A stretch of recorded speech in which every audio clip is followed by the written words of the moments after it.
managing an academic institution is full of differential challenges.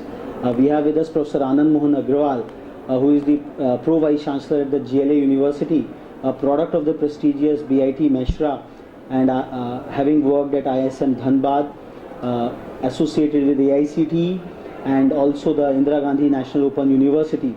We'll be knowing more from Professor Agrawal as to what innovative managerial paradigms he has evolved in the due management of the academic processes at the GLA University. We welcome you, sir. Thank you. So management education per se is getting disrupted across the globe. Management profession is seeing a lot of sea changes because of the advent of technology. So in the domain of academic spectrum, how you are seeing the management of a new founded university like the GLA one? First of all, I must say that management education will never lose its importance. The reason being that our organizations are becoming very complex and our managers need to have now multi-dimensional skills and knowledge. Yes, you are very correct that most of the management schools are finding it tough to manage the show. But let me be very honest in saying that at GLA University, we are trying to keep pace with the developments in the industry.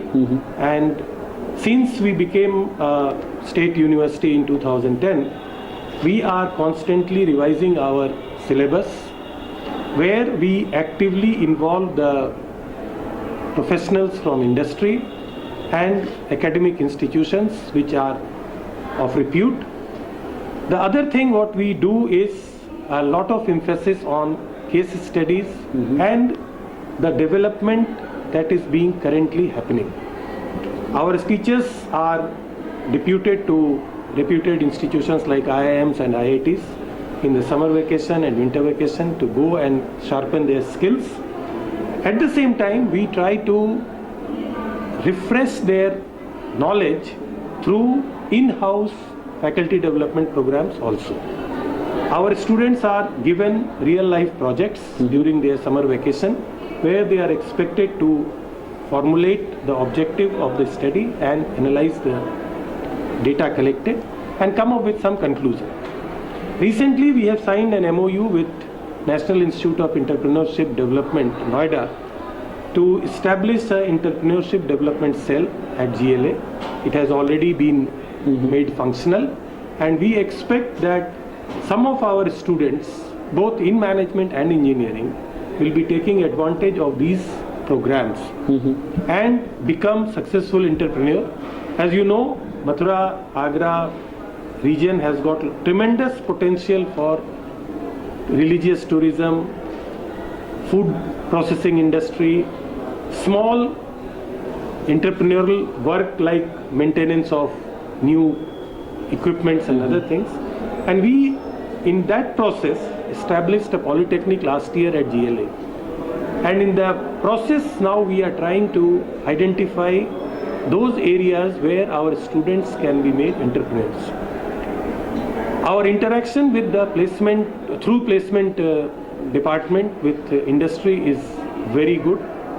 And I must say that though we are not patting our own back, but this year our placement, particularly in management, has already been more than 75%. And in engineering also we are doing pretty well compared to other institutes. As I said, I am not satisfied with the scenario, but then we have to also balance our things. Adding to what you have asked about the preparedness for future, we are thinking in terms of newer programs, and this year we are going to launch a new program at BBA level, which will be known as BBA Family-Based Business. This will be focusing more on the students who are going to be continuing in their own family businesses, but through our knowledge and other skills that we will impart them, it is expected that they will be doing much better in their family business. We are also planning to start some programs with the help of small scale industry associations in and around Western UP, where we would like to identify many areas where the industry requires some kind of intervention from academics. Our faculty members are very, very dedicated, and I must say that since they are very young, they take lot of challenges. They never say no to any activity that we propose, and in the process what has happened that we have been successful in organizing programs for Indian Oil, some of the local industries, and we always try to involve our faculty in every activity that is being happening in the university. Now I'll just give you some brief about the initiatives at the university level. University, as you know, is now about 4 years old, and we have already established an internal quality assurance cell which is working very hard to establish the best practices that are being followed in the world at GLA University. I will not say that it has been 100% successful, but we are taking very large steps in that direction. We have been putting a lot of effort on the holistic development of the students, and that is why we organized this year an inter-college athletic festival which was held for the first time. Around 400 students participated from 22 institutions in UP. It was a grand success, and throughout the year every department organizes a lot of seminars, workshops and other activities to give students the new happenings in the area. Our aim is that our faculty members, 75% faculty members must have PhD by next 2 years.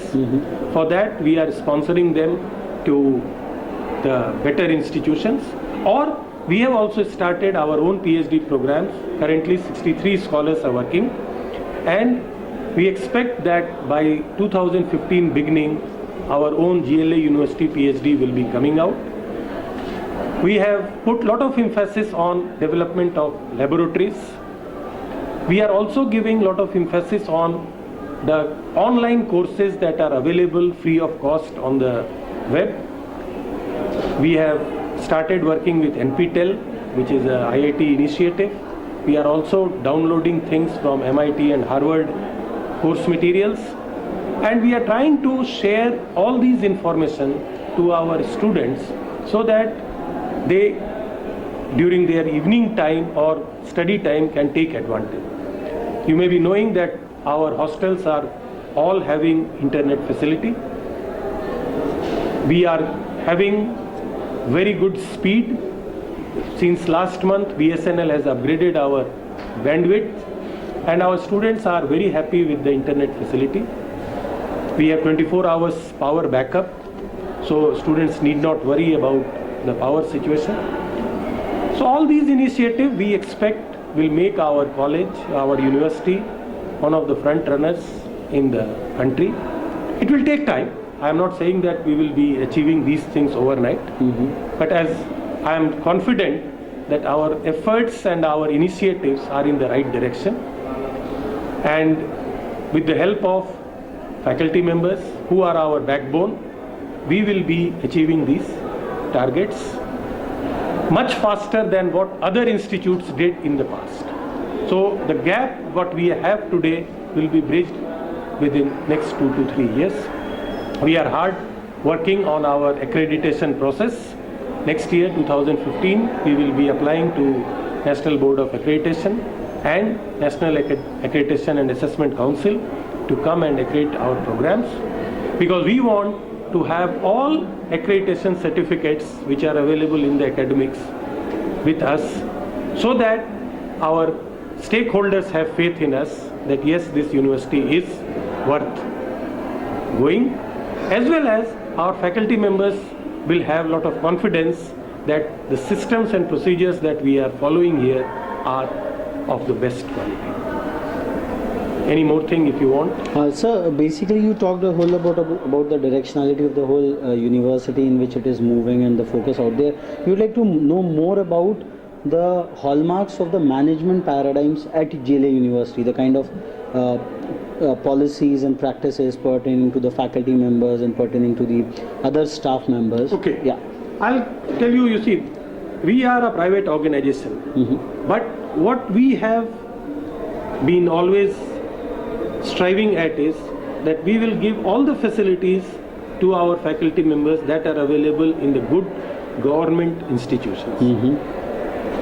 Like sponsoring for doing higher studies, MTech, PhD, MPhil, sponsoring our faculty members to participate in seminar conferences nationally and internationally, encouraging people to submit projects at different funding agencies, enriching our library continuously, giving all kind of leave that a faculty may need for its academic development. We call it academic leave, where if a faculty is going for a conference or a seminar, he doesn't have to take from his own earned leaves, but we give them leave. And these are at par with, as I said, the best government institutions that we have in the country.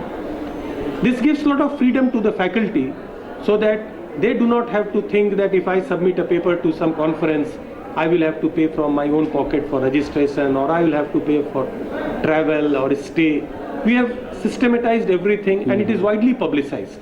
Every faculty has a copy of those notifications, that what is their entitlement, how many times they can go in a year. Similarly, we have introduced the concept of medical leave so that if due to any unforeseen happening, anyone falls sick, he doesn't have to worry about his leave, he gets medical leave. We have provided for the medical insurance to all staff. The fees, premium is paid by the university.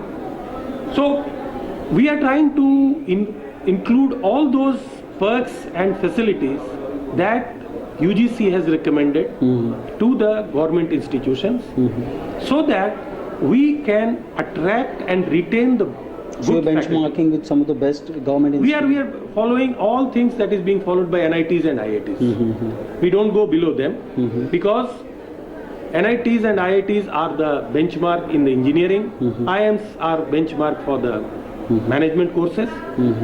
As I said in the beginning, our quality of the students may not be same right now, but we will be certainly achieving these things within next 3 to 5 years. Our faculty have been selected after rigorous process.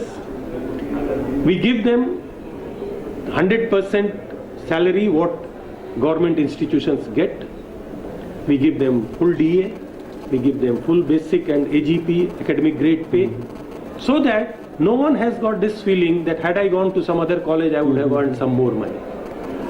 Though money is not a motivator, but we want that people should have freedom from these type of tidbits, worries and other things. So since you are moving from a purely education-based institution to more towards research and development orientation, so what kind of response is coming from the faculty members regarding that? Yes, very good. You see, we have already been getting very good response from faculty as well as from the industry. We have already signed 3 MOUs in the Department of Biotechnology. You know, biotechnology is a research-based department.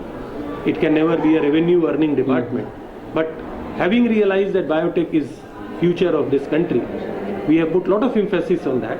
And 3 MOUs with government research laboratories have been already signed, and collaborative projects are going on. As I said, in management department, we have signed a MOU with entrepreneurship development. We are member of most of the professional bodies in the country. We are member of IMA, we are member of National Human Resource Development Network. We are submitting an application to NASSCOM, because these professional bodies, we are member of CII, FICCI, because these professional bodies organize very good programs and give very good feedback to us about the current need of the industry. So research is certainly our first priority. But as I said, that research comes after lot of persuasion to the faculty members. Our faculty members are currently, most of them are busy in doing their own PhD. But many of them are concerned also about submitting the projects to the funding agencies from whatever they are doing. So in Department of Pharmacy, we have 2 projects from Ministry of HRD. We have some projects in Department of Physics. I will not say again a satisfactory number, but yes, a good beginning. But a good beginning has been Yes. made. So we are doing it. We are giving a lot of emphasis on publications. That let every faculty, we are giving them a very soft target that you must publish at least 2 papers every year in good journals. Let me also inform you here one thing, that we have very high regard for academic integrity.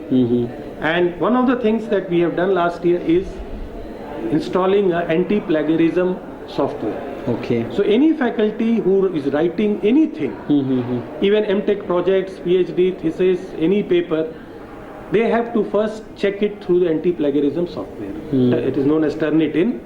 All faculty members have been given this information. They go to the library, they have to take the printout of the report, and if there is a very high percentage of plagiarism, we ask them to redo it.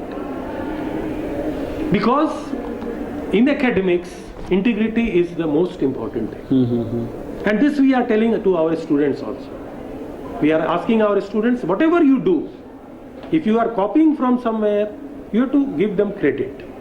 If it is essential to take out some quote or some paragraph from some book or something, you take it. There is no problem. It is allowed. But Within the you have confined limitations, you have to limitation, go about and it. you have to acknowledge it in your work, that I have taken this from. This is quite a big milestone because So anyone who wants any kind of support from university, we are doing.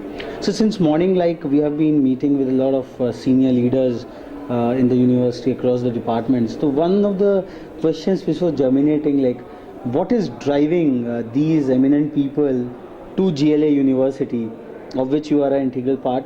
What is driving you?